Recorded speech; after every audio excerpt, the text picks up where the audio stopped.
일본 홋카이도 동쪽 해역에서 최대 20M 쓰나미 가능성이 제기됐다. 400년 만의 경고일까? 우리는 또 잊고 있는 건 아닐까요? 2011년 3월, 우리는 TV 화면 속에서 거대한 물벽이 도시를 덮치는 장면을 지켜봤습니다. 그날 이후 많은 이들이 말했습니다. 저런 일은 평생 한 번이면 충분하다. 그런데 최근 일본에서 발표된 한 연구가 조용히 질문을 던지고 있습니다. 400년 전과 비슷한 조건이 다시 만들어지고 있다. 최대 20m 쓰나미라는 표현이 헤드라인을 장식했습니다.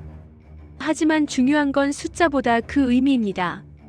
자연은 인간의 기억을 기다려주지 않습니다. 우리가 잊고 지내는 동안에도 바다는 천천히 움직이고 있습니다. 오늘 우리는 자극적인 공포 이야기를 하려는 것이 아닙니다. 우리가 이미 경험했던 재난을 떠올리며 이번 경고가 무엇을 말하고 있는지 차분히 짚어보려 합니다. 17세기 초 일본 북동부 해안에는 거대한 지진과 쓰나미가 닥쳤습니다. 당시 사람들은 이유를 몰랐습니다. 바다가 갑자기 물러났다가 산처럼 솟은 물이 마을을 덮쳤다고 기록되어 있습니다.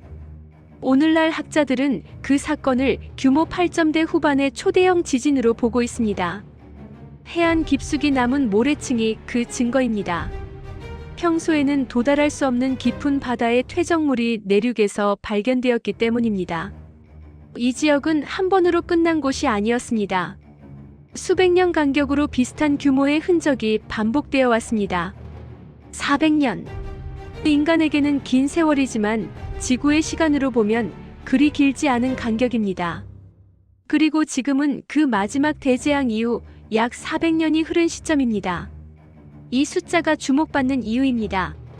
지금 일본 홋카이도 동쪽 해역의 바다는 겉보기엔 평온합니다. 어업도 이어지고 일상은 변함없이 흘러갑니다. 하지만 바닷속은 다릅니다. 해저에 설치된 관측 장비들은 판이 조금씩 움직이고 있다는 사실을 보여줍니다. 속도는 1년에 몇 센티미터에 불과합니다. 눈에 보이지도 않고 체감할 수도 없는 속도입니다. 그러나 이 움직임은 멈추지 않고 계속됩니다. 지진은 갑자기 생기는 것이 아니라 오랜 시간 쌓인 힘이 한 번에 풀리는 현상입니다.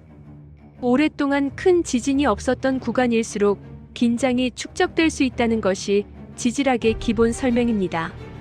2011년 동일본 대지진 이전에도 겉으로는 평온한 시간이 이어졌습니다. 사람들은 평소처럼 출근하고 아이들은 학교에 갔습니다. 그래서 이 질문이 나옵니다. 조용함은 안전을 의미하는가? 이번 연구는 곧 발생한다는 선언이 아닙니다.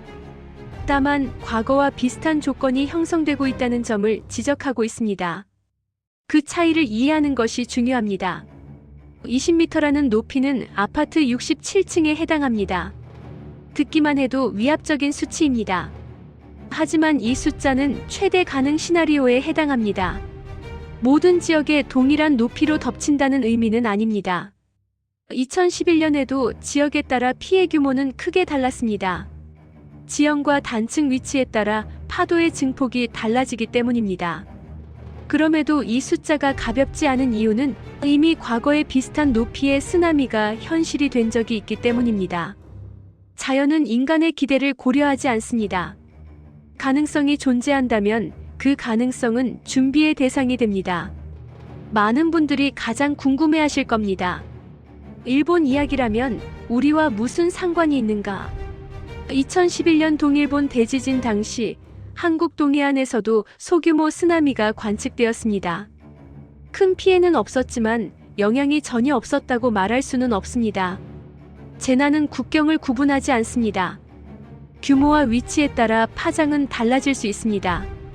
물론 지금 당장 위기 상황은 아닙니다. 정부의 경보 체계와 대응 시스템도 과거보다 강화되었습니다. 그러나 재난에서 가장 위험한 태도는 두 가지입니다.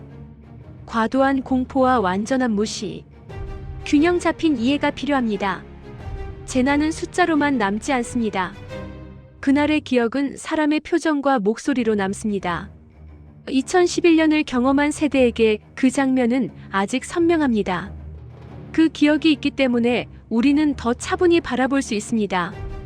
이번 연구는 위기 선언이 아니라 가능성을 잊지 말라는 신호에 가깝습니다. 자연은 반복되지만 피해는 반복되지 않도록 줄일 수 있습니다. 대비는 공포가 아니라 책임입니다. 400년이라는 숫자는 상징입니다. 자연은 달력을 보지 않습니다. 이번 발표는 확정이 아니라 가능성입니다. 그러나 가능성을 외면하는 것도 지혜는 아닙니다. 우리가 해야 할 일은 자극적인 제목에 흔들리는 것이 아니라 차분히 이해하고 필요할 때 준비하는 것입니다. 읽는 것은 쉽습니다. 기억하는 것은 노력이 필요합니다. 그리고 그 노력이 다음 세대의 안전을 결정합니다.